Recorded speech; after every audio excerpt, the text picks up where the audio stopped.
नया फिर दिन हुआ पुरानी रात का, करे सौ शुक्र हम खुदा की जात का, खुदा की जात का, नया फिर दिन हुआ।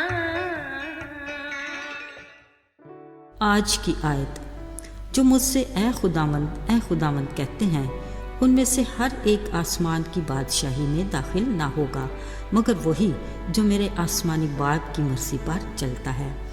मत्ती 7 बाब 21वीं आयत। अजीज़ों, घर एक ऐसी जगह है जिसमें रहने वाले खुद को महफूज समझते हैं, क्योंकि वो सब मोहब्बत की डोर से बंधे एक दूसरे के साथ किसी रिश्ते से जुड़े हुए हैं और इसकी अहमियत को पहचानते भी हैं। अगर कोई ऐसा शख्स आपके घर की डोर बेल करता है जिसे आप नहीं जानते, ज़ाहिरी बात है कोई भी इस अजनबी के लिए घर का दरवाज़ा खोलकर उसे अंदर आने की इजाज़त नहीं देगा। ऐसे ही अगर आप किसी के घर का दरवाज़ा नॉक करते हैं, वो भी आपके लिए अपने घर का दरवाज़ा नहीं खोलेंगे, क्योंकि वो आपको जानते ही नहीं।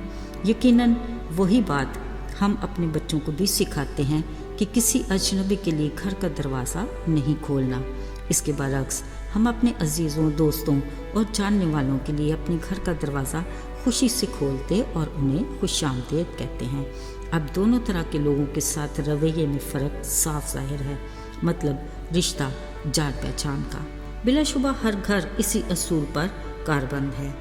अजीज़ों, कलाम मुक़द्दस के मुताबिक आसमानी बादशाही का दरवाज़ा खुलने या ना खुलने के लिए भी जान पहचान का असूल कार फरमा है। लिखा है, जो मुझे ए खुदावंद कहते हैं, इनमें से हर एक आसमान की बादशाही में दाखिल ना होगा, क्योंकि उनसे खुदा बाप की जान पहचान ही नहीं। अब सोचना ये है कि बाप से हमारी जान पहचान कैसे मुमकिन है। इसके लिए खुदा का कलाम वाज़ेह रहनुमाई करता है। यीशु ने कहा, आसमान और ज़मीन का कुल इख्तियार मुझे दिया गया है। मतलब ये कि यीशु को जाने बगैर हम खुदा बाप को नहीं जान सकते। यीशु ने कहा, राह, हक और ज़िंदगी मैं हूँ, कोई मेरे वसीला के बगैर बाप के पास नहीं आ सकता। सो आसमान की बादशाही तक पहुँचने का वाहिद रास्ता फ़कत यीशु मसीह है, और बादशाही में दाखिल होने का दरवाज़ा भी यीशु। लिहाजा हक को सच की राह पर चलते हुए आसमान की बादशाही में दाखिल होने के लिए हमें यीशु को हकीकी तौर पर जानने की ज़रूरत है।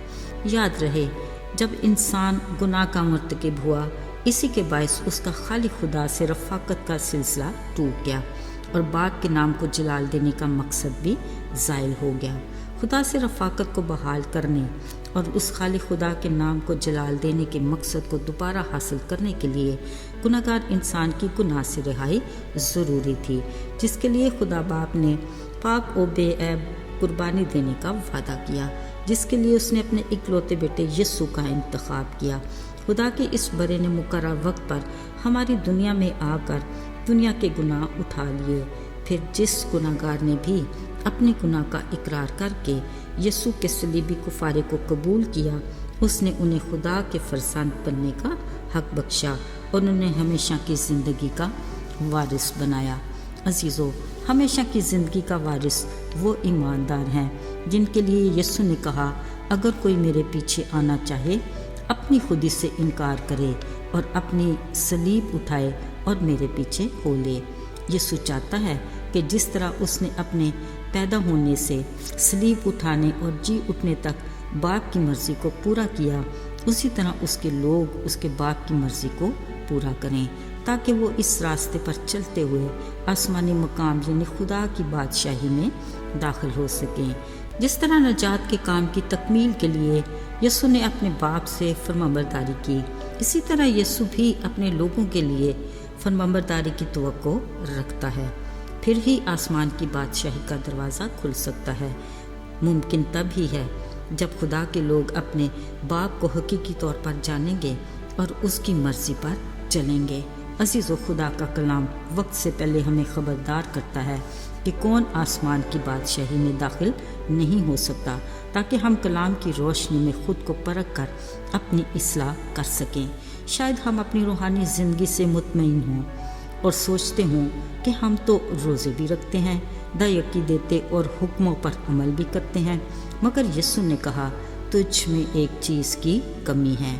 اس بارے خدا کا کلام بالکل واضح ہے، لکھا ہے ایک دن بتیرے مجھ سے کہیں گے اے خداوند کیا ہم نے تیرے نام سے نبوت نہیں کی، بدروحوں کو نہیں نکالا اور تیرے نام سے بہت سے معجزے نہیں دکھائے؟ اس وقت میں ان سے صاف کہوں گا کہ میری تم سے واقفیت نہ تھی، آئے بدکارو میرے پاس سے چلے جاؤ۔ عزیزو، قابل غور بات ہے، کیا یہ سب کچھ خدا کے نام کی قدرت سے نہیں ہوا؟ پھر کس چیز کی کمی ہے؟ یہ کہ خدا باپ کی مرضی پر نہیں چلے۔ عزیزو، جب ہم جو اس کے فرزند ہیں اپنے باپ کی مرضی پر نہیں چلتے اور اس کی وفاداری نہیں کرتے تو پھر کیا رشتہ اور کیسی رفاقت اور باپ سے کیسی واقفیت؟ عزیزو، آج کلام کے یہ الفاظ ہم مسیحوں کے لیے وارننگ ہیں۔ یاد رہے وہ ہمارے ظاہری کاموں کو نہیں بلکہ دل کی عاجزی، فروتنی اور حلیمی کو دیکھتا ہے۔ محبت اور معافی کا پیغام اگر ہماری زندگی میں نہیں، محض دوسرے کو بتانے سے خدا کی خوشنودی حاصل نہیں ہو سکتی۔ اس کی خوشی اسی میں ہے کہ ہم اس کی مرضی کو اپنی زندگی میں پورا کریں تاکہ ہمارے کاموں سے اس کے نام کو جلال ملے۔ آئیے دعا کریں۔ اے باپ، ہم تیرے شکر گزار ہیں کہ تیرے دروازے ہمیشہ ہمارے لیے کھلے ہیں۔ ہم جب بھی چاہیں تجھ سے بات کر سکتے ہیں۔